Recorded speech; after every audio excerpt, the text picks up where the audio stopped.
Dan saudara, pembekalan para menteri di Akademi Militer menjadi salah satu upaya Presiden Prabowo Subianto memastikan kabinetnya berjalan sesuai dengan pace-nya. Momen ini juga tidak hanya menjadi pembekalan materi untuk kabinet, melainkan kerjasama lintas kementerian dan beberapa sektor yang harus berjalan mulus. Seperti apa pembekalan ini dan seefektif apa ke depannya bagi pemerintahan Prabowo Gibran, kita ulas pagi hari ini bersama sejumlah narasumber yang hadir melalui sambungan virtual. Ada Guru Besar Ilmu Politik dan Keamanan Universitas Padjadjaran, Profesor Muradi, dan Asisten Operasi Panglima TNI periode 2008-2010 yang juga anggota DPR RI periode 2014-2019, fraksi Partai Nasdem, Majen TNI Purnawirawan Supyadin Arissa Putra. Selamat pagi Bapak-Bapak. Pak, Assalamualaikum warahmatullahi wabarakatuh. Waalaikumsalam warahmatullahi Pak Supyadin. Saya ke Pak Supyadin dulu nih Pak. Anda sebagai yang pernah juga menempa pendidikan militer di TNI begitu ya. Pembekalan menteri yang hari ini dilakukan di Akmil, menurut Anda akan berjalan seperti apa ke depannya? Jadi begini ya, untuk memulai pembicaraan kita, saya ingin mengutip kalimat bijak yang bunyinya seperti ini. Datang bersama-sama adalah sebuah permulaan. Bekerja bersama-sama adalah sebuah kemajuan. Dan tetap bersama-sama itulah kesuksesan. Nah, jadi dari kalimat bijak itu jelas ya apa yang disampaikan oleh Presiden Prabowo, ya Pak Prabowo, itu maksud dari kegiatan ini ya. Jadi paling tidak ini kalau kita lihat kegiatan-kegiatan seperti ini, ya itu analog dengan kegiatan sebesarnya seperti apa, camping, outbound, kemudian retret, ini sama sepertinya. Yang intinya adalah tadi saya bilang membangun kebersamaan. Selain itu juga merefleksi diri. Dan yang ketiga ini adalah untuk menjalin atau meningkatkan tanda petik lah disiplin ya, disiplin bagi seluruh menteri. Ya. Karena apa yang disampaikan oleh Pak Prabowo pada waktu pelantikan presiden di gedung MPR kemarin jelaskan ada banyak sekali poin. Ya intinya satu masalah korupsi, kemudian masalah kemiskinan, kemudian juga ada masalah-masalah pendidikan, ya, masalah-masalah rakyat. Yang intinya adalah bagaimana pemerintah ini ke depan bisa membangun dengan antara lain adalah membasmi korupsi yang utama dulu. Ya, membasmi korupsi ini yang utama karena inilah sebenarnya biang dari segala permasalahan yang mengakibatkan inefisiensi penggunaan anggaran. Ya. Jadi anggaran tidak tepat guna karena banyak dimanfaatkan untuk kepentingan-kepentingan institusi, kepentingan pribadi dan keluarga, termasuk untuk oligark kan gitu. Jadi ini menurut saya, jadi ini penting ya. Jadi dengan membangun kebersamaan ini, maka seluruh menteri dan wakil menteri ini paham betul apa yang dimaui oleh Presiden Prabowo. Nah, tanpa semangat kebersamaan ini sulit ya. Nah, apapun menurut saya, apapun yang dilakukan oleh Presiden Prabowo untuk membangun kebersamaan, maka outputnya nanti sangat tergantung sekali kepada sikap atau respon dari masing-masing menteri dan wakil menteri dalam menyikapinya itu kan gitu. Ya kalau nanti pulang dari Magelang ternyata juga tidak menghasilkan apa-apa yang diinginkan oleh Presiden Prabowo, ya kita hanya buang-buang waktu. Tapi kalau kita bisa meresapi ya, di sana ada latihan misalnya materinya ya Mas, ada latihan baris berbaris. Latihan baris berbaris itu bukan sekedar baris, tapi inti dari latihan baris berbaris itu adalah satu, melatih disiplin. melatih kepatuhan terhadap instruksi dan melatih semacam pendengaran kita. Kita mampu nggak mendengar perintah itu dengan benar dan mampu nggak melaksanakan itu dengan benar.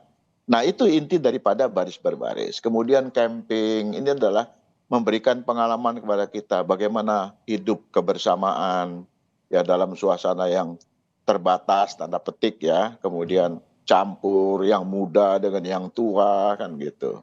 Ya. Ini menurut saya sangat bagus kegiatan ini begitu Mas. Oke, begini Pak Supyadin, ini kan yang mengikuti kegiatan ini, pembekalan ini sebenarnya juga bukan orang-orang yang baru di pemerintahan begitu. Banyak dari mereka yang juga sudah berkecimpung di pemerintah, menjalani praktik birokrasi, lalu juga berkoordinasi antar lembaga, antar kementerian begitu ya. Nah, apakah selama ini juga memang ya sifat ego sektoral itu masih kental di pemerintahan kita, terutama di kementerian-kementerian? Anda melihatnya bagaimana? Ya, saya melihat itu ya. Jadi kadang-kadang kita melihat ya ada Menteri A ngomong ini, Menteri B ngomong lain, padahal pada bidang yang tanda petik sama begitu ya koordinasinya. Nah, ini yang tidak boleh terjadi.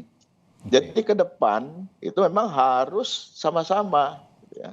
Tidak boleh ada ego sektoral karena pada dasarnya, Mas, tidak ada pekerjaan yang bisa dikerjakan oleh sektoral. Ya. Semua memerlukan koordinasi, semua memerlukan sinergi. Makin baik koordinasi, makin baik sinergi kita, maka outputnya juga akan semakin baik. Gitu. Memang kegiatan seperti ini ada beberapa pihak yang mengatakan, kenapa tidak di Lemhanas? Ya. Nah, itu memang pendapat-pendapat. Tapi outputnya bukan itu. Ya. Jadi kegiatan itu yang penting adalah, tadi saya katakan, membangun kebersamaan, bahwa kita sama-sama ya untuk menuju perubahan yang lebih baik yang diinginkan oleh Presiden Prabowo. Outputnya ke sana saya kira ya. Ya, berjalan bersama-sama untuk mencapai sukses bersama-sama begitu kira-kira pesan yang disampaikan oleh makna kiasan yang diungkapkan oleh Pak Supyadin tadi. Dan saya melihat juga ini outputnya diharapkan kan ada soliditas begitu ya, lalu juga kerja-kerja kolektif. Saya juga minta pandangan dari Prof. Muradi nih Prof. Kalau memang yang ingin dicapai gitu, ini kerja-kerja kolektif seperti yang Pak Supyadin katakan tadi, lalu juga kesuksesan bersama, tidak ada ego sektoral. Apakah metode seperti ini yang sudah paling tepat memang dijalankan di era pemerintahan Prabowo? Ya, kalau saya melihatnya 3 hal, Mas. Yang pertama memang saya agak menambahkan Pak Supyadin ya, bahwa sebenarnya lebih pada soal ini bagaimana memahami leadership style-nya Pak Prabowo. Selama ini kan kesan itu yang kemudian tidak bisa lepas dari beliau, keras, kemudian tanda kutip misalnya emosional dan sebagainya. Dan yang seperti itu yang kemudian coba diintegrasikan dalam struktur kabinet yang ada. Ini kan saya mencatat misalnya ada hampir 38 politisi ya, kader partai. Ada sekitar 30 lebih ya 35 itu kalau tidak salah itu adalah profesional. Kemudian juga ada beberapa belasan relawan. Kemudian juga ada yang lain mantan polisi dan mantan tentara. Artinya memang ini kan keranjang yang sama dalam situasi yang sebenarnya tidak bisa kemudian mudah langsung ditarik ke sana ke sini ya oleh Pak Prabowo. Apalagi Pak Prabowo punya style yang memang nggak bisa berubah. Seperti tadi Pak Sabeni sampaikan misalnya di tentara itu ya udah lebih dari 30 tahun berkarir, itu ya nggak akan berubah. Nah, tinggal masalahnya adalah bagaimana acara ini itu bisa kemudian minimal, kalau saya kan minimal ada ice breaking ya. Ada upaya untuk melakukan guyup supaya satu dengan yang lain kalaupun tidak bisa koreksi dengan detail, minimal ada yang namanya pemahaman masing-masing apa yang mereka menjadi lakukan. Pertama berkaitan soal saya nyebut sebagai memahami apa yang memang arah gerak pikirannya Pak Prabowo. Itu yang saya kira tidak semua mengerti. Terutama misalnya saya juga mencatat ada hampir sekitar 12 sampai 15 orang itu mantan aktivis yang memang pernah ngalamin dinamika yang tidak cukup baik selama waktu tidak aktivis. Waktu itu Pak Prabowo masih menjadi tentara aktif. Ini juga situasi yang saya kira nggak mudah. Hanya memang dalam dinamika tadi yang Pak Sob sudah disampaikan, ini hanya caranya saja. Ada julid malah dalam saya kata gitu ya nanti ya. Ada pembekalan dan sebagainya. Tapi kalau melihat materinya kan sebenarnya materi-materi kepemimpinan ya. Materi kemudian bagaimana tidak korupsi, bagaimana nggak melanggar HAM, bagaimana good governance dan sebagainya. Hanya memang dibungkus dalam bentuk yang sifatnya ada outbound begitu kira-kira. Saya sih masih melihatnya, saya pribadi melihatnya masih dalam koridor yang normatif ya, belum sampai pada level misalnya kemarin sama-sama Pak Subyadin kemarin ada bilang ini ada militerisme dan sebagainya. Saya bilang ini tool saja supaya kemudian karena betapapun misalnya Pak Prabowo adalah mantan militer gitu, tapi beliau dipilih secara demokratis dalam konteks pemilu yang normatif gitu. Artinya secara proses saya kira nggak masalah. Yang kedua saya kira perlu dicatat juga ini menyangkut soal bagaimana kemudian daya terima dari masing-masing menteri. Karena begini, usia para menteri kan saya catat ada dari 35 sampai kemudian misalnya hampir 63, 65 ya, bahkan ada yang 70 Pak Syafrin 70 tahun lebih. Ini kan rentang waktu yang secara gap knowledge, gap pemahaman dan sebagainya berbeda. Nah, ini juga saya kira dengan mengumpulkan dari banyak usia, banyak pemahaman dan segala macam bisa kemudian bareng-bareng. Nah, yang terakhir saya kira penting untuk dicatat sebenarnya ini lebih ke soal apakah menteri kabinet ini bisa kemudian memahami betul apa yang menjadi target. Itu penting karena begini, target Pak Prabowo kan dalam contoh misalnya soal ekonomi aja ya. Tadi Pak Sabien kan soal politik dan korupsi ya. Kalau saya lihat secara ekonomi aja misalnya ingin 8% pertumbuhan. Saya kira bukan main-main itu dengan kabinet yang gemuk, dengan orang-orang yang kemudian dari berbagai latar belakang, tidak mudah untuk kemudian bisa mendorong proses itu ke arah sana. Ya, Prof, begini, saya teringat beberapa waktu sebelum dilantik ini Prabowo Subianto sempat mengatakan jangan coba-coba ini masing-masing menteri nanti cari uang dari APBN. Saya masih ingat pernyataan beliau seperti itu. Dan tadi Anda menyinggung juga soal 38 kementerian yang dipimpin oleh menteri dari partai politik. Belum lagi juga yang dari kalangan profesional dan juga relawan. Ini kan punya isi kepala yang berbeda-beda. Punya juga tujuan yang berbeda-beda sepertinya. Tapi sepertinya dengan momen ini, kalau Anda mengatakan momen ini normatif, tapi publik banyak juga yang menganggap bahwa momen ini adalah yang tidak biasa. Momen yang juga dianggap bisa menyatukan isi kepala mereka masing-masing disamakan dengan isi kepalanya Pak Presiden. Jadi satu visi begitu. Nah, kalau begini caranya dengan tujuan yang tadi Anda juga sempat singgung soal gerakan anti korupsi dan segala macamnya dalam tubuh kementerian. Ini apakah juga satu hal yang positif sebenarnya untuk bisa dijalankan 5 tahun ke depan dan mungkin ini akan dilakukan secara periodik begitu?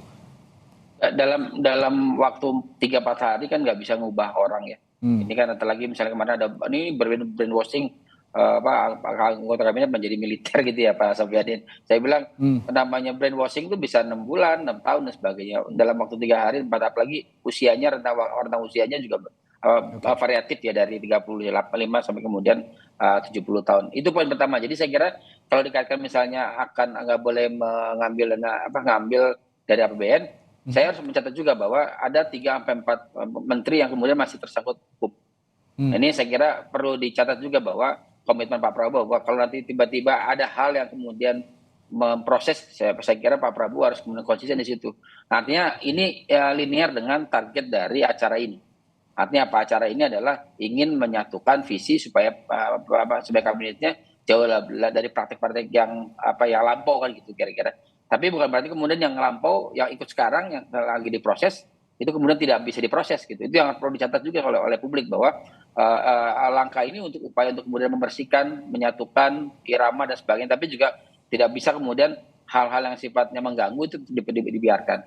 Jadi maksud saya yang penting sebenarnya pembekalannya juga ada beberapa kata kunci, misalnya tadi soal penegakan hukum, soal anti korupsi, kemudian misalnya good governance dan sebagainya, itu menjadi salah satu kata kunci. Jika nanti di perjalanan tiba-tiba ada yang aneh-aneh, ada yang kemudian mengalami proses di masa lalu gitu ya, maka saya kira komitmen Pak Prabowo harus kemudian didorong. Karena apa? Karena salah satu bentuk dari menggunakan Akmil itu kan, kalau Pak Sofiadin sebagai alumni sana, harusnya itu betul-betul patriotik ya. Jadi nggak boleh lagi misalnya melakukan tindakan yang yang mencederai semangat publik, mencederai dan mengkhianati dalam kutip ya, tujuan dari Republik ini begitu, Mas. Oke, saya garis bawahi kalimat tindakan patriotik. Ini yang juga salah satunya yang akan dituju sepertinya dari Presiden Prabowo Subianto kepada para menterinya supaya patuh begitu ya kepada instruksi, disiplin terhadap pekerjaan dan komitmen terhadap apa yang dicanangkan sebagai program-program yang tertuang dalam ascacitanya Pak Prabowo juga. Nah, saya ke Pak Supyadin lagi, Pak Supyadin, kalau ini saya lebih ke teknis yang berada di dalam Akmil gitu ya. Anda sebagai orang yang pernah ada di sana juga begitu. Saya ingin tahu dan mungkin juga pemirsa juga ingin tahu sebenarnya apa saja sih yang penggemblengan-penggemblengan yang biasa dilakukan di dalam Akademi Militer yang bisa diterapkan juga di kegiatan hari ini, pembekalan kepada para menteri. Tapi jangan dijawab dulu ya Pak Supyadin, saya akan tanyakan itu juga nanti setelah jeda di Sapa Indonesia Pagi. Ya, saya tadi sempat bertanya sebelum jeda kepada Majen TNI Purnawirawan Supyadin Arisaputra yang pernah ditempa juga pendidikan militer begitu di Akmil Angkatan 74 ya Pak Supyadin ya. Ya, waktu itu Angkatan 74, nah 75. Oh 75, sorry, mohon maaf. Ya. Angkatan Akmil 75, nah kita juga pengen tahu sih sebenarnya di internal Akmil itu sebenarnya metode-metode pembelajaran apa saja sih yang didapatkan dan konteksnya yang dikaitkan dengan pembekalan para menteri ini yang paling efektif untuk diberikan sebenarnya apa saja Pak? Ya kalau secara umum ada 3 ya. Okay. Ada 3 materi yang diberikan di Akmil itu ya untuk para taruna ya. Yaitu pembekalan mental, ya, kemudian pembekalan jasmani, dan pembekalan intelektual. Oke. Nah, itu 3. Jadi 3 itu namanya 3 pilar dalam pembentukan di AKABRI itu hanya 3 itu aja, intelektual, mental, dan jasmani. Jadi harus benar-benar siapkan. Dan dari semua itu sebenarnya apa yang dilakukan di Akmil itu adalah membangun kebersamaan. Kita sejak masuk itu tidak bisa lagi hidup sendiri, Mas. Tidur bersama-sama di barak yang luas ya, yang isinya kira-kira hampir 30-40 orang satu barak itu. Barak zaman itu, kalau sekarang ada flat kan gitu. Kemudian bagaimana makan juga harus bersama-sama. Menuju tempat makan tidak boleh sendiri-sendiri, harus bersama-sama. Nah inilah yang saya lihat ya seperti ini. Nanti di awal kan saya bilang ya, ada filosofi yang mengatakan datang bersama-sama adalah sebuah permulaan. Ya, bekerja bersama-sama adalah sebuah kemajuan dan tetap bersama-sama itulah kesuksesan. Nah, kita lihat Mas, apa yang dilakukan oleh Pak Prabowo. Semua berangkat bersama, menterinya tidak boleh pakai mobil sendiri-sendiri. Ya, diberikan pakaian yang sama, kemudian topi yang sama, naik pesawat yang sama ya. Ya, para menteri ini kemudian dari bandara mereka juga diberangkatkan bersama-sama pakai bus. Jadi tidak ada. Kalau yang lain-lain kan dulu kan bisa datang sendiri-sendiri. Iya betul, sendiri-sendiri. Tepat waktu. Nah ini contoh bagaimana membangun kebersamaan itu dari awal. Ya. Nah kita kembali kepada manajemen organisasi ya Mas Almi. Organisasi itu adalah sekumpulan orang-orang yang dibentuk atas kemauan bersama dan untuk mencapai tujuan yang telah ditetapkan bersama. Nah ini fondasi dari sebuah organisasi. Jadi apa yang dilakukan oleh Pak Prabowo itu beliau konsisten. Ini saya bentuk kabinet, tapi saya harus bagaimana semua anggota kabinet sama ya visinya untuk mendukung tujuan yang telah ditetapkan bersama. Tidak ada lagi visi menteri, yang adalah visi presiden. Nah, jadi begitu Mas. Jadi ini intinya kebersamaan. Ya, inti semua ini dari kebersamaan, termasuk juga yang dilakukan Pak Prabowo adalah menyeragamkan pakaian para menteri semua. Nah, yang dipakai ini adalah pakaian, kalau saya tidak salah, koreksi kalau tidak salah, ini komponen cadangan ya, Pak Supyadin ya, saya lihat. Nah, maknanya apa sih Pak Supyadin dari seragam komponen cadangan ini untuk para menteri? Ada makna khusus nggak kalau Anda melihatnya? Oh enggak, itu bukan seragam komponen cadangan. Bukan ya? Itu memang seragam TNI. Oh, seragam TNI secara umum gitu. Ya, itu loreng baru TNI seperti itu. Oke, ini saya dikoreksi langsung oleh Pak Supyadin. Oke, ini seragam TNI secara umum dan pasti juga punya makna yang punya makna yang tersendiri untuk tersirat pada publik begitu kira-kira untuk menyeragamkan para menteri. Baju yang kita pakai itu kan bisa mempengaruhi perilaku, Mas. Oke. Coba Mas Armi, pakaian jas dengan pakaian kaos oblong pakai sarung, beda nggak? Ya, ada sisi psikologis itu ya Pak. Iya, ada psikologisnya. Begitu dia pakai baju loreng, dia merasa saya ini harus punya disiplin kan gitu. Nggak bisa pakai baju loreng terus jalan sambil rokok sambil jalan, makan sambil jalan dan sebagainya kan, ngomong seenaknya. Ini jadi baju yang kita gunakan itu sangat mempengaruhi apa yang harus kita lakukan gitu Mas. Mencerminkan kita juga harus bersikap bagaimana gitu ya. Betul. Iya. Nah, ini sangat menarik memang. Saya sepakat bahwa ini adalah untuk memberikan unsur kebersamaan pada para menteri karena memang selama ini banyak yang sendiri-sendiri. Balik lagi ya, inti dari permasalahan ini adalah inti dari tujuan pembekalan ini adalah kebersamaan. Nah, Prof Muradi, salah satu yang menarik dari koordinasi antar lintas kementerian kabinet ini bisa berjalan lancar. Salah satunya tadi kita sudah singgung menjadi cara untuk menghindari celah korupsi maupun tindak KKN lainnya. Anda sepakat dari anggapan orang bahwa ini adalah pintu awal untuk mencapai cita-cita yang tadi, tujuan-tujuan yang tadi, menghindari celah korupsi maupun juga tindak KKN. Ya, kalau di tempatnya di Akmil itu kan ada beberapa, mungkin nanti Pak Supyadin bisa nambahkan, ada beberapa moto-moto yang di jalan itu memang membangun satu sikap, semangat, motivasi dan hal begitu aneh-aneh itu harus ingat itu, jadi kemudian tidak lagi bersikap aneh gitu kira-kira. Nah, maksud saya memang keberadaan saya tidak paham juga misalnya kenapa banyak publik mempermasalahkan ini. Kalau saya, karena betul saya sampaikan sama Pak Supyadin, ini kayak macam outbound, kemudian ice breaking dan sebagainya. Saya kira itu poin pentingnya, bahwa seragam yang digunakan, saya tidak merasa bahwa misalnya ini terjadi misalnya militerisasi gitu Pak. Ada semangat dan sebagainya. Tapi memang saya ngambil celah angle yang saya kira penting buat kita semua, bahwa menteri Pak Prabowo itu dari 109 itu menteri wakil menteri, ada yang pernah jadi menteri di zamannya Pak Soeharto. Ada yang pernah jadi menteri zamannya Pak SBY. Ada yang menteri zamannya Pak Jokowi.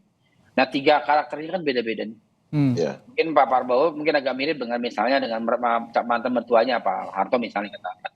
Tapi misalnya Pak SBY yang backgroundnya militer, dia tidak mencoba untuk menggunakan pendekatan manajemen militer ya, yang dalam upaya untuk menjalankan kepemimpinan beliau sebagai presiden di era beliau gitu. Nah, sekarang mungkin hal yang baru, kenapa Pak Prabowo mencoba menggunakan pendekatan sense of militer yang beliau punya selama 30-an tahun lebih, itu kemudian dalam bentuk mencapai tujuan dalam konteks kabinet merah putih ini. Itu poin pentingnya. Nah, kalaupun misalnya ada kekhawatiran yang lain-lain, saya kira memang akhirnya waktu yang akan menjawab itu. Jadi misalnya saya sebutnya misalnya model orang-orang yang kemudian teridentifikasi punya masalah di masa lalu, ya beliau harus punya komitmen misalnya KPK, Kejaksaan maupun Kepolisian untuk memproses secara hukum, misalnya kalau ternyata ada hal yang dianggap merugikan negara dalam konteks menjalankan fungsi-fungsi kenegaraan. Yang kedua, keberadaan mereka di sana lebih pada soal membangun guyup dan memahami betul apa yang dimaui presiden. Karena kita tahu misalnya zaman Pak Jokowi yang informal approach ya, tidak terlalu formal dan sebagainya, itu kan sesuatu yang 10 tahun terakhir menjadi bagian penting dari perjalanan Republik ini. Nah, zaman Pak Prabowo mungkin pengen punya style sendiri. Saya kira publik akan menilai apakah ini lebih efektif yang mana, apakah model-model Pak Jokowi, model Pak SBY atau Pak Harto, bahkan model Bung Karno dulu ya, zaman dulu, atau Pak Gus Dur sebagainya, atau bahkan Bu Mega punya style yang masing-masing presiden punya cara untuk bisa mencapai tujuan dan target dari apa yang menjadi keinginan dari kabinet yang beliau pimpin.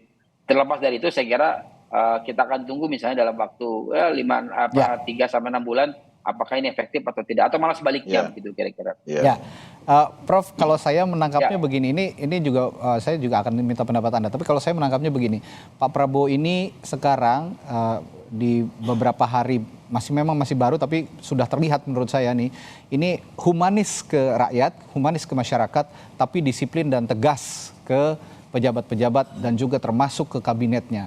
Kesan ini yang kemudian publik melihatnya seperti itu dalam beberapa hari belakangan kepada sosok Presiden Prabowo Subianto. Anda punya kesan yang sama atau ada yang berbeda dari kepemimpinan Pak Prabowo dalam beberapa hari ini? Ya, ada dua. Satu, sama tadi saya setuju bahwa memang berupaya untuk kemudian mendekatkan ya dengan cara yang berbeda. Kalau misalnya Pak Jokowi dengan model yang tanpa batas gitu, Pak Prabowo masih mungkin ada barrier, tapi berupaya untuk kemudian mendekat. Tapi kemudian satu yang saya kira di kabinet ini juga perlu saya menyebutnya perlu dirapikan betul, misalnya soal kemarin sempat polemik sekap ya. Saya kira Pak Supyadin juga bukan mempertanyakan, menjadi di polemik. Kenapa? Karena misalnya sekap di WhatsApp grup menteri misalnya memberikan tanda kutip ya, memberi instruksi untuk ini itu. Saya kira tidak pas ketika kita bicara sekap, apalagi posisi sekap misalnya diturunkan gereja dari menteri menjadi setara dengan misalnya deputi misalnya. Artinya memang yang model seperti itu juga perlu ditata lebih baik supaya selain kemudian punya makna populis di publik, tapi juga punya penegasan aturan yang jauh lebih bisa dipahami oleh macam saya dan Pak Supyadin, yang memang ini yang kayak gitu mungkin sepele, tapi di masa akan datang akan jadi masalah baru. Kenapa? Karena orang yang kemudian memberikan arahan akan baik misalnya selevel setnek kan gitu ya, supaya kemudian prosesnya jauh merasa teman-teman menteri dan wamen itu dihargai sebagai entitas politik. Kenapa? Karena saya bilang dua ini entitas politik yang memang berlatar belakang dari berbagai unsur, tapi kemudian punya entitas politik yang punya proud yang saya kira perlu dijaga juga supaya kerjanya jauh lebih efektif sebagaimana diharapkan Pak Prabowo sendiri. Oke. Nah ini terakhir saya ke Pak Supyadin. Pak, kalau lihat seorang taruna, seorang anggota TNI, ini kan kita tahu punya jiwa korsa, tadi juga sudah disinggung, ini semua tujuannya memang untuk kebersamaan, tidak ada yang terbelakang, tidak ada yang paling depan, sama-sama maju bersama begitu. Nah, kalau dalam konteks ini kan kalau di TNI itu pendidikan semacam ini ataupun terapan metode seperti ini diterapkan tidak hanya di level pimpinan tapi sampai ke bawah begitu untuk menjaga kebersamaan itu. Menurut Bapak sebagai orang yang juga pernah mengenyam pendidikan militer begitu dan diterapkan dalam sistem birokrasi di pemerintahan, perlukah nanti pemimpin-pemimpin di kementerian ini juga menerapkan hal yang sama kepada orang-orang yang berada di bawahnya, Pak? Ya, saya kira tidak secara langsung ya. Masing-masing pemimpin itu, masing-masing menteri, wakil menteri kan punya latar belakang yang berbeda. Tapi paling tidak setelah mereka datang ke Akmil, kan mereka juga akan diperlihatkan bagaimana kehidupan taruna ya. Pasti itu saya lihat deh. Bagaimana taruna saat makan bersama, bagaimana taruna dari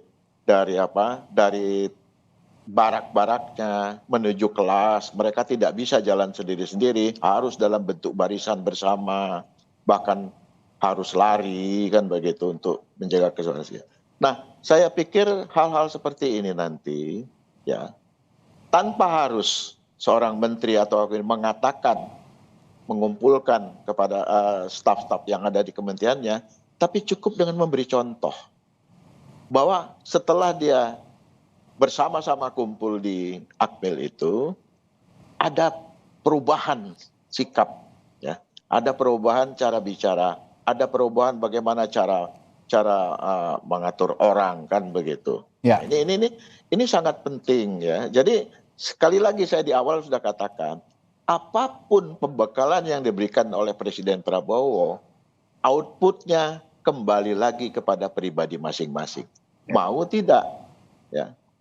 Apakah mereka datang ke sana hanya sekedar? Karena kalau kita lihat kan latar belakang mereka ada berapa jenderal di sana kan itu. Kemudian menteri-menteri yang senior, tanpa harus diberikan pengertian-pengertian secara detail mereka sudah paham kok apa yang harus mereka lakukan, karena mereka bukan seperti taruna. Ya kalau taruna kan dia harus di brainwashing, dinolkan itu sikap mentalnya. Nah kalau menteri ini kan tidak, tetapi lebih kepada bagaimana mereka pentingnya membangun kerjasama antar kementerian. Sekali lagi, tidak ada pekerjaan kementerian satupun yang bisa dikerjakan secara sektoral. Mereka membutuhkan koordinasi dengan yang lain-lain, kan begitu. Nah, makanya ada Menko segala macam. Jadi ini penting, Mas ya. Jadi apa yang dilakukan oleh Presiden Prabowo sekali lagi, ini wajar beliau melakukan gitu karena latar belakang beliau militer. Tapi ini bukan militerisasi. Intinya adalah bagaimana membangun disiplin. Disiplin adalah kunci utama untuk mencapai keberhasilan. Maka di militer selalu ada filosofi yang mengatakan disiplin adalah napasku.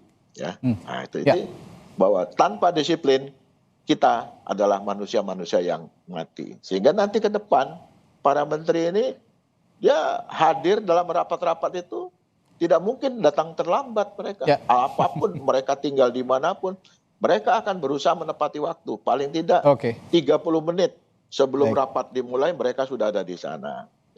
Nah terkait tadi dari Pak Muradi saya sampaikan sedikit apa yang disampaikan oleh Seskap ini memang kurang pas ya.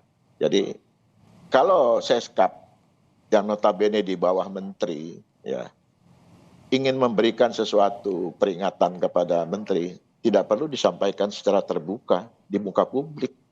Karena itu juga akan menjatuhkan kredibilitas sang menteri.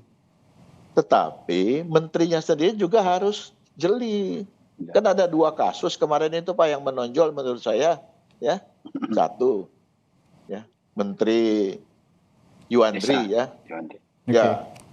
Bagaimana membuat menggunakan surat SK menteri untuk kumpul-kumpul keluarga kan. Ini memang tidak elok. Yang juga harus dihindari ya memang hal-hal seperti ini.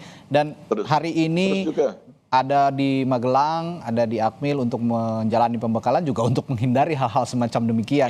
Hal-hal indisipliner semacam demikian. Nah, jadi memang tema besarnya, garis besarnya ada kebersamaan, disiplin untuk tadi juga bahwa ada masalah-masalah korupsi karena menurut Pak Subiadin ini adalah akar masalah soal inefisiensi penggunaan anggaran. Hal-hal seperti ini akan insya Allah akan juga bisa terhindar jika memang menteri-menterinya disiplin, patuh pada aturan dan juga punya visi untuk memajukan bangsa secara bersama-sama karena prinsipnya kebersamaan. Baik, terima kasih Bapak Maijen TNI Purnawirawan Supyadin Arissa Putra, lalu juga Profesor Muradi dari Universitas Padjadjaran telah berbagi perspektifnya pagi hari ini. Dan pagi ini saya mendapat kabar terbaru ini, mereka sedang sarapan menikmati nasi kotak dengan menu gudeg katanya. ini satu hal yang sederhana yang bisa juga jadi contoh untuk kita semua dan para menterinya dan dilakukan bersama-sama. Makan bareng dengan presiden dan wakil presiden juga katanya. Iya, nggak boleh makan sendiri-sendiri. Oke, ini dilakukan secara bersama-sama. Semua menunya sama, nasi kotak isinya gudeg katanya. Oke, terima kasih Bapak-bapak. Sehat selalu, sampai jumpa lagi lain waktu.